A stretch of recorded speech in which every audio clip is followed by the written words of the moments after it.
Estamos de volta com o CBN Pautas do Dia e já chamo o Rômulo Pinheiro. Bora fazer aquela conexão com ele direto de Brasília, mas, Salgado, eu não vou falar o tema ainda, porque eu sei que ele vai querer falar alguma coisa antes da gente entrar num debate, antes de colocar o tema na mesa. Né, seu Rômulo? Bom dia pra você.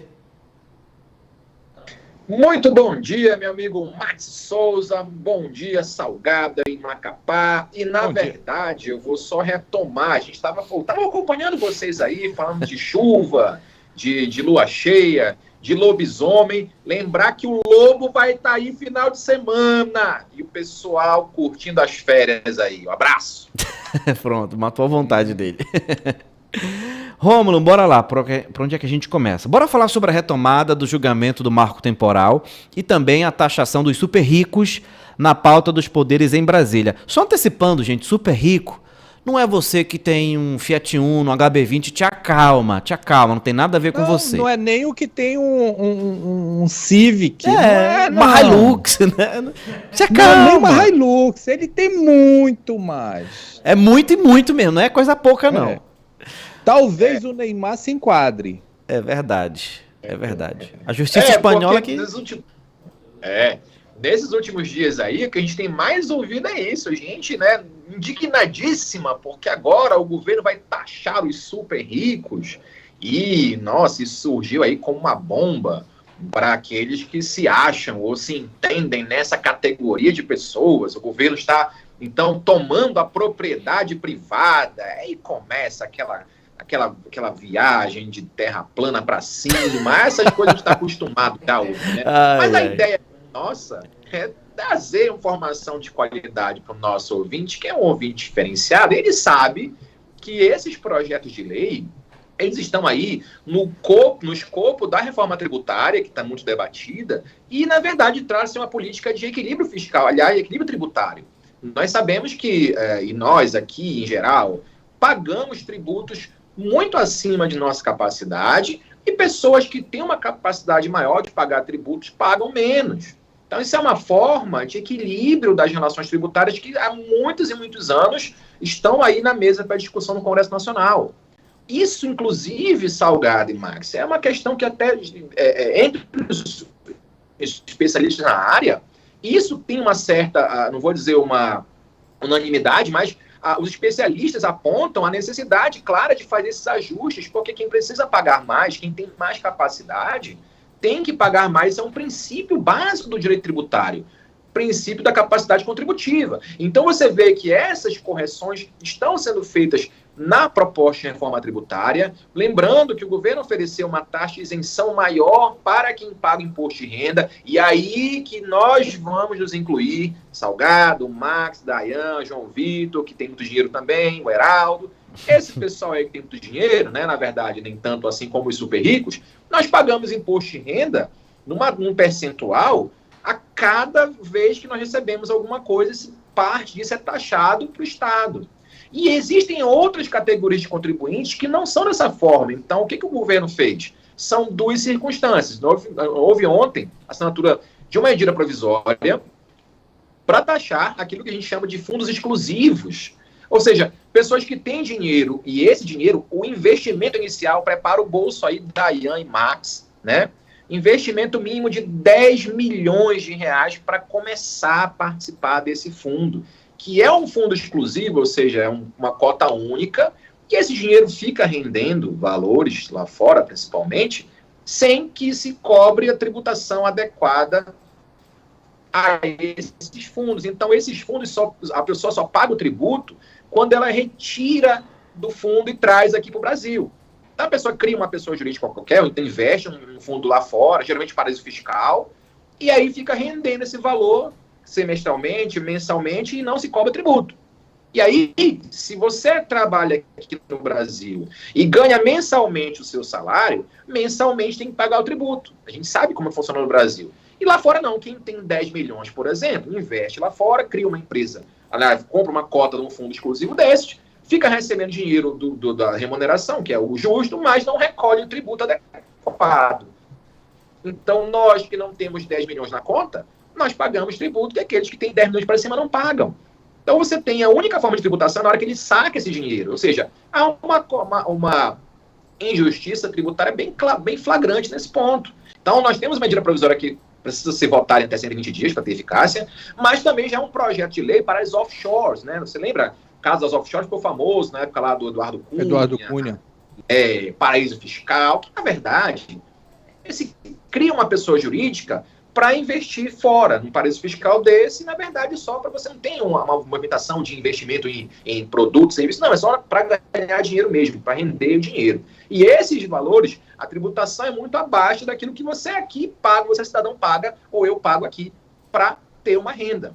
Então, esses projetos que o Congresso está recebendo agora, e a medida provisória também recebida, visam equilibrar essa balança tributária. Por quê? Porque o governo também está isentando as pessoas do imposto de renda, uma faixa maior. Hoje, a faixa é de 2.640 mensais, para você ter uma isenção do imposto de renda, ou seja, aumentou um pouquinho a faixa de isenção, para evitar que as pessoas mais pobres paguem mais tributos, isentando-as, nesse caso. Só que, é como se fala, não existe almoço grátis, né?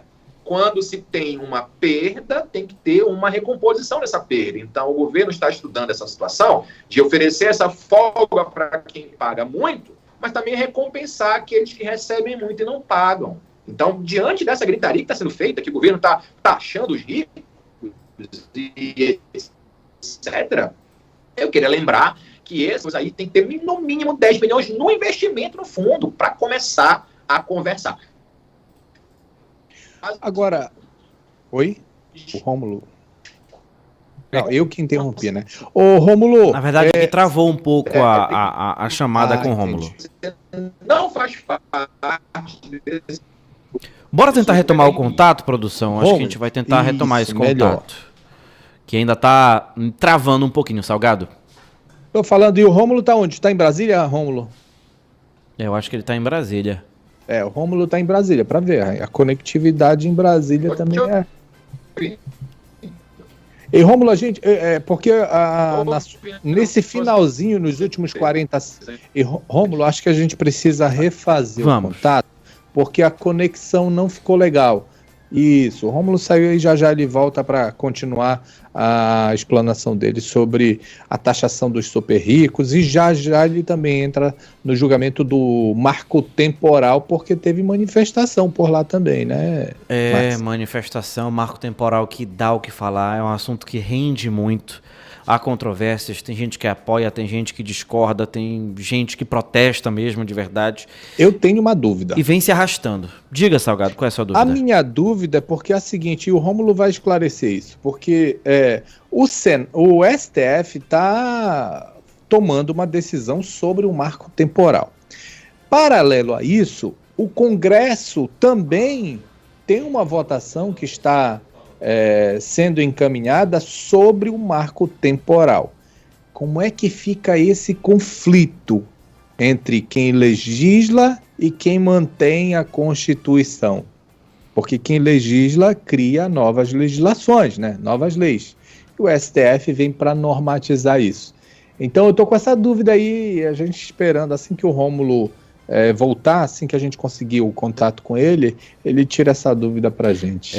E assim, só para situar um pouco mais o ouvinte, né, o marco temporal é uma tese jurídica defendida por ruralistas, né, que contraria os interesses das populações indígenas. E assim, até aqui, 30 de agosto de 2023, 3 ministros apresentaram os votos, né? O placar está 2-1 para considerar inválida a tese do marco temporal.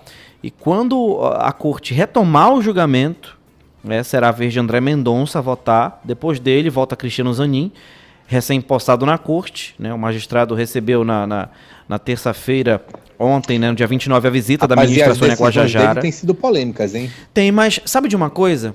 Por mais que sejam polêmicas, ele entrou com autonomia. Eu acho que é muito mais saudável para ele e para a imagem dele, por tudo que já foi construído, do que corroborar e acrescentar sempre com as pautas do governo federal. Acho que quando ele tem autonomia, acho que é melhor. Eu acho também. Mas o Rômulo está de volta para continuar. Rômulo, tu já concluiu a parte lá sobre os super ricos? Rômulo. Travou. Travou. Ainda tá ouvindo a gente, complicada essa Rômulo? conexão. A gente vai fazer o seguinte, Salgado, a gente já tá se mexendo aqui. Vamos derrubar esse Skype e vamos tentar botar ele ao vivo por telefone, que é melhor, é mais seguro. Pronto, aí é mais tranquilo. Sim, a gente fez. Não, cancela o Skype aí. Bora deixar só agora o telefone, que tá muito atrasado. Não adianta, senão a gente vai tomar susto com o Rômulo. Agora, vamos linkar ele? Vamos linkar, ele está linkado agora sim, ao vivo por telefone. Rômulo Pinheiro. Pronto, meu amigo Max Souza Salgado. A gente estava finalizando a parte dos super ricos, informando que, finalmente, depois de muitos e muitos anos, nós temos um princípio de justiça tributária, fazendo com que aqueles que têm mais capacidade para pagar, paguem tributos equivalentes à sua própria condição. E aqueles que têm menos capacidade, paguem menos tributos. Essa é a ideia principal, está sendo enviada lá, o projeto de lei, para o Congresso. E nós temos a MT que já está em validade, mas precisa ser referendada pelo Congresso em até 120 dias. A gente vai esperar para saber se o Congresso vai refletir aí o que o Poder Executivo está mandando para lá. Ô, Rômulo, agora eu tenho uma dúvida que eu acho que você não ouviu quando eu estava conversando com o Max. É a seguinte, o STF está fazendo a análise do marco temporal, mas o Congresso também tem uma discussão sobre o marco temporal. Não vai haver conflito entre essas duas decisões?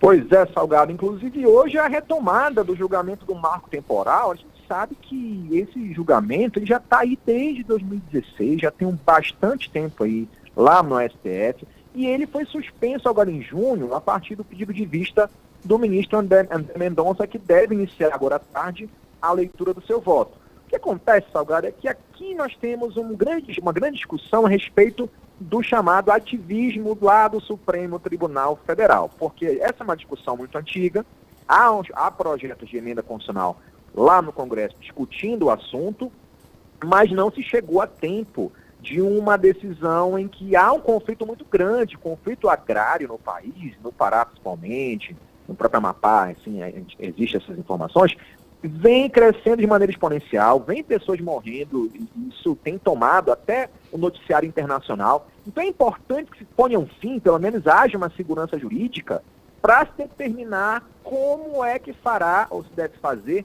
a questão da justiça agrária, ou seja, remarcar ou demarcar as terras em que hajam conflitos entre os povos originários e as pessoas que estejam ali ocupando aquelas regiões. E aí que está o grande problema, porque a tese levantada, até mesmo lá no Congresso e no próprio STF, é de estabelecer um marco inicial, ou seja, um período no qual, a partir desse momento, os povos originários, os indígenas, poderiam ou não pedir ou reivindicar seus direitos sobre a terra. Então, se estabeleceu lá que o dia 5 de outubro de 88, ou seja, a data da promulgação da Constituição seria essa data.